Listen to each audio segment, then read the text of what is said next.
movie nerds, welcome back to Cinematic Sarcastic, a podcast that talks all things movies and television. I am Natalie, and I'm your host.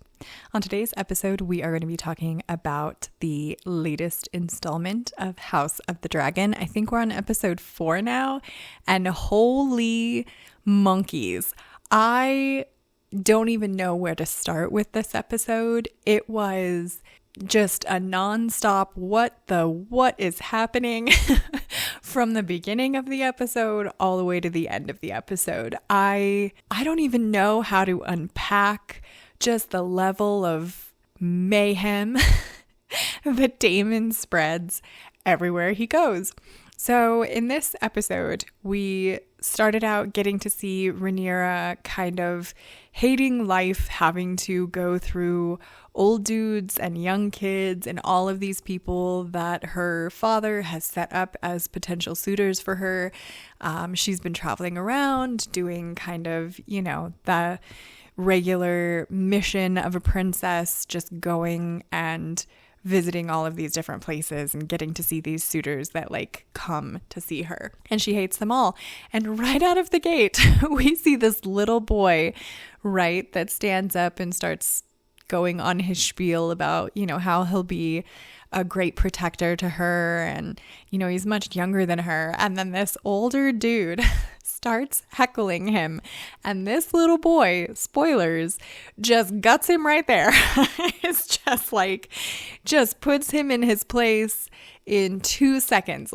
I was not, prepared for that. I did not see that coming. So she ends up leaving her tour essentially early and going back home. And when she gets back, it just so happens to coincide with Damon coming back after winning the war from the previous episode at the Stone Steps. And so she gets to see her uncle for the first time. And when she gets to see him, you can see that she's wearing the necklace again that he gave to her, and she was wearing it, I believe, when she was looking at all of these other suitors as well. And you can just tell there's a little something. There's a little sparkle in her eye for her uncle that I feel like the majority of us do not have for our uncles. And that just progressively got freakier and freakier as the episode went on. So you kind of get to see how just broken at this point the king kind of is. There is a sequence where you get to see him and Alicent. And Alicent and Rhaenyra, I feel like, are kind of casting those nets, if you will, to potentially become friends again, or at least be on a friendlier side of things.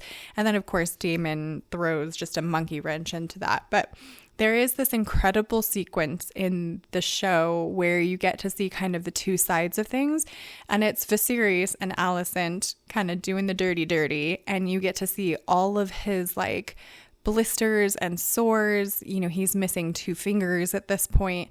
And then on the flip side of that, Damon actually ends up sneaking Rhaenyra out of the castle and out of the keep, and brings her basically to the brothel that he used to spend all of his time in. And he makes a move on her in that brothel that I do not think anyone saw coming. And nor did I expect to see her reciprocate that. I think in previous episodes, that there's, some affection between her and her uncle, but in no way, shape, or form did I think that the show would actually, cross that line, which I don't think any of us are all that surprised with. Daenerys was Jon Snow's aunt, and granted, they didn't know it at the time when they were doing the thing, but it's not outside of the realm of what the Targaryens would have been used to. So yeah, I mean, it just is sort of a shocking moment where you're like, wow, Damon really just went there. But I think with Damon, the important thing to keep in mind is that I don't think that there is a single thing that Damon does that he hasn't thought about. And this is why I find him to be such an interesting character. I was fully prepared for him to be the villain the majority of the way through this show. And the longer that it goes, the more I'm like, wow, okay, you're you're maybe not the villain I was thinking you were. You know, he's not just this stupid, you know, guy that wants to be king. He is very calculated. Like every move that he makes is extremely calculated. And him, I don't want to say taking advantage, because I think that Rhaenyra obviously is a little bit older at this point. Granted, not at all as old as her uncle, but I don't feel, or I didn't get the vibe that he was taking advantage of her. Like, she seemed all in, if you know what I mean. But you can definitely tell that he thought about that, and he thought about what it would mean, and he thought about the bigger picture of such a scandalous kind of action to what he's doing. It turned out to be very conniving on his part. And I appreciate a character like that in a television series like House of the Dragon. Someone a little bit, I want to say kind of like Littlefinger, or, oh gosh, who is the other one? The guy who always had all of his like little birds. I can't remember if that was Littlefinger or not, but you can definitely tell, you know, Daemon is never making a decision that he hasn't thought about all of the possible outcomes of and what he's going to get from that action, right?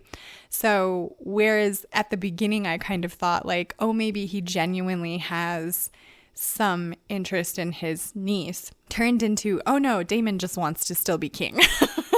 Because he goes right, like he stops himself, so they don't actually go through with it.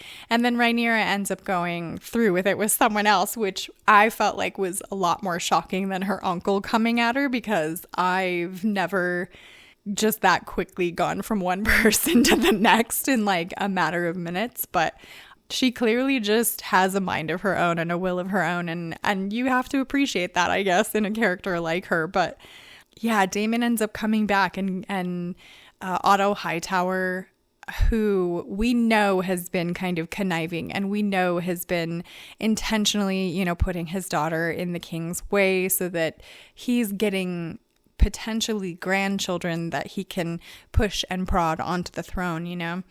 And he ends up having some spies in some pretty low places, and one of those spies turns out to be Daemon's like prostitute girlfriend, who I guess they're not together anymore in this episode. Like, he's gone off to war and she's just like, I'm done with you. Which I was not expecting. Like, I sort of expected them still to be connected even if he had gone away for a number of years. But Otto Hightower, I guess, is paying her for information, and what one of her little spies happens to see is Rhaenyra and Daemon together. And so that information like gets told to Otto, and Otto Hightower, of course, goes and tells the king. And I was pretty surprised, I think, by the ending of the episode.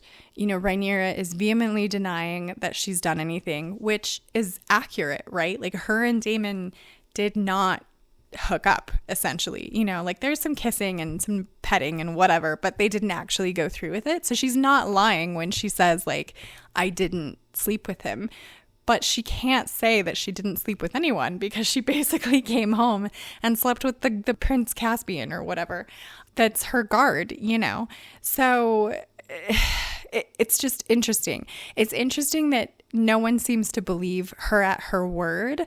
And then the king does this brutal but so smart thing at the end. He sends one of his, what I'm gathering is a physician, comes into her room and leaves her this concoction that he says, you know, it's very has to be brewed very specially or can cause harm. And she's like, what do you mean? What is it for?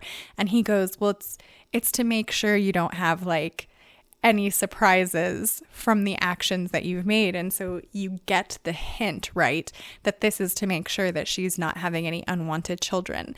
And so it leaves it at that cliffhanger, which I think is an amazing cliffhanger.